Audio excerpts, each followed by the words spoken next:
Alright, so before we get into this video, I just wanted to say, hey, this took me a little while to produce, so if you haven't already, then please hit that subscribe button and stuff. It helps us both out a ton, trust. Anyway, spells are a concept in Clash Royale that I hark on about probably a bit too much. The concept is that you can only play troops on your side of the arena, all the way up until the river.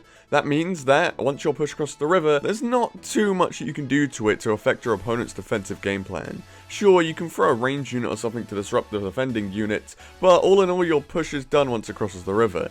That is, until people figured out spells. Take this same scenario from before, but instead we'll add in a zap onto that Skami. You only spent 2 more elixir than last time, but ended up creating a much more successful push because you used a spell. Why is this so influential? It only does like 150 damage, right?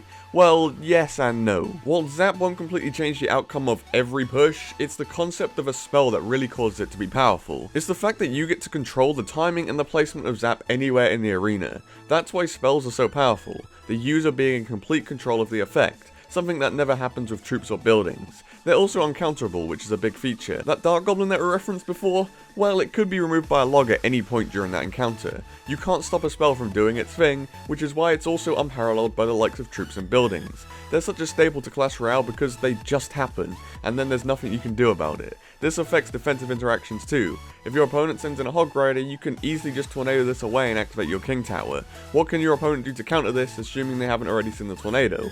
Well, nothing really. It's a spell, and that same interaction will be consistent every time you do it, no matter of which support your opponent sends in after.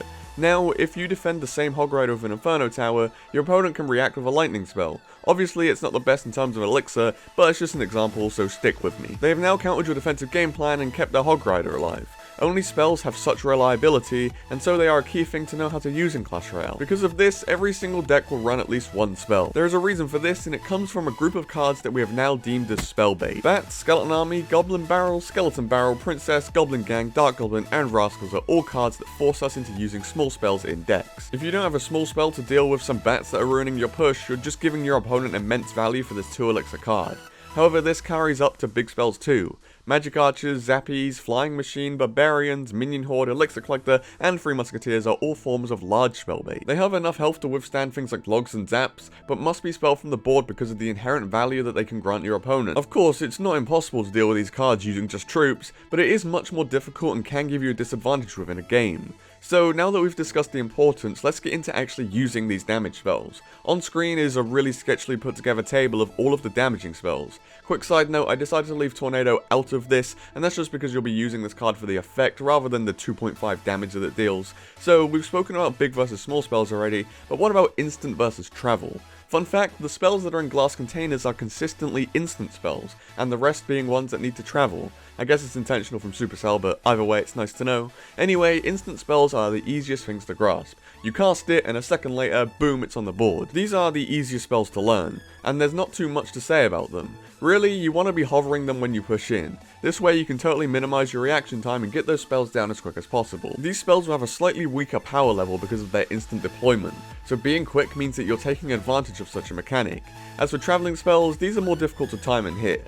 They enable you to make great prediction plays, but are really risky. Remember, the instant spells get a slight nerf to their stats for being instant. So if you manage to use one of the more powerful travel spells and hit a troop for a prediction, you're getting an instant spell that has the power of a travel spell. Predictions are incredibly difficult to read though. It requires you knowing the exact rotation and elixir count of your opponent, and also figuring out whether they actually want to spend that card that you're thinking of.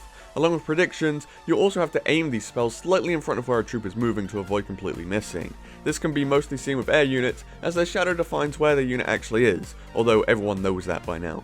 The damage of a particular spell is usually balanced around which troops it can or cannot kill. For example, the relationship between poison and fireball is balanced around whether or not it can kill troops like musketeers. If you manage to trap a musketeer within a poison, it shall die. However, there's no way for a fireball to do the same thing. This leads us into our next section, synergies. Spells tend to pair well with other quick damaging cards that can help them in an interaction. For example, Ice Spirit pairs well with Fireball for when you need to kill off a troop with similar health to a Musketeer. This is because of Fireball's stunted damage when compared to the other big spells. Rocket is another one. The worst part of running Rocket will be its tiny radius, which doesn't allow you to catch too many units within it. A good pairing with this can be Tornado, allowing you to clump everything up into its radius so that it all gets damaged by the big spell. Anyway, back onto Fireball. Because it's balanced around not being able to kill these medium health units, it pairs well with cards that can finish them off for cheap. Ice Spirit, Zap, Ice Golem will all have this effect. An interesting synergy can be something like the Giant Goblin or the Ram Rider that will deal a tiny amount of damage to units, allowing Fireball to kill them all. Every deck will prefer different spells, but small synergies like this can help you understand which spells to use. All spells have their own strengths and weaknesses, so the next section is dedicated to entirely helping you use each individual spell. Zap has always been a popular small spell due to its stun effect. Whilst it doesn't kill off the most units, Spear Goblins being the healthiest that it deletes, it really is useful in many situations. The best part is the instant feature of it. With a counterpart like Log, you'd have to wait for it to roll down the lane. Zap just clears up real quick. Snowball isn't really in the meta right now, but the best usage case for this spell would be to utilize the knockback. There are a ton of cool interactions that Snowball produces, but at the moment the damage is just rather lackluster for most people to bother. Barbarian Barrel's speciality is obvious, it spawns a Barbarian. This is more of a high risk high reward spell because it has the potential to fully kill medium health units for just 2 elixir. However, if you mess it up, then it also has the potential to just send a solitary barb into your opponent's side. Log works in a similar fashion, but will actually reach the tower. This chip damage is immense, and with that comes a load of interactions. Log has the ability to kill up to princesses with its damage, and that's because of the long roll time that it has. Arrows is probably one of the worst spells out there right now, but it has its upsides. It's the only small spell that can clear out minions, because it does around Log damage and hits air. The problem though is the elixir cost and the travel time. Costing 3 elixir and taking an age to hit targets really costs this spell in terms of viability. Moving into big spells, Fireball is probably the most basic one to cover. Rarely will it fully kill units, but will offer you great defensive versatility in its instant damage effect once it's travelled. Poison is its main counterpart, but works entirely differently. Poison offers damage over time, which can be good and bad. On offense, this is a great feature to the spell. It prevents your opponents from playing in a specific area unless they're okay with their units taking damage. On defense, it sort of sucks because it takes a long while to actually deal damage necessary to kill off units. Lightning is probably one of the most interesting spells. It's definitely the highest risk for highest reward spell. It could possibly clear out double digits worth of elixir and grant you tower damage, or it could simply get blocked by a beefy unit and offer you almost no value. Just remember the bolts will always target the healthiest unit in a pack, so be careful where you aim that thing. And finally, we have Rocket. This spell does insane damage, but is balanced out by how small its radius is. It can rarely hit multiple units, and must be timed to perfection to receive value, but it can definitely be one of the most rewarding spells when used well. Just to end off this video, we should probably cover effect spells. These things tend to be amazing or ultra trash. There is rarely a balanced in between, because they are entirely situational. Their sole purpose is to increase the longevity of your troops, so that you can end up winning more interactions. Overall, I'm just not a fan of effect spells. I think they're too unpredictable and often rely on your opponent's defensive reaction times to know how effective they are. They're really unreliable, so I'm not really going to cover them in this video. But yeah, that's all I have for getting better with spells. Hopefully we covered some cool concept and gave you a better idea on how those spell things work. They are fundamental to Clash Royale and are really effective when you're using the appropriate ones at the appropriate times. I sort of wish that the game didn't depend on them as much as it does, but hey, what can you do? I hope you enjoyed today's video and learned something cool about the game. If you did, then be sure to hit that subscribe button so I can feel validated for how much time I put into making this video. But yeah, thanks again for watching, and peace.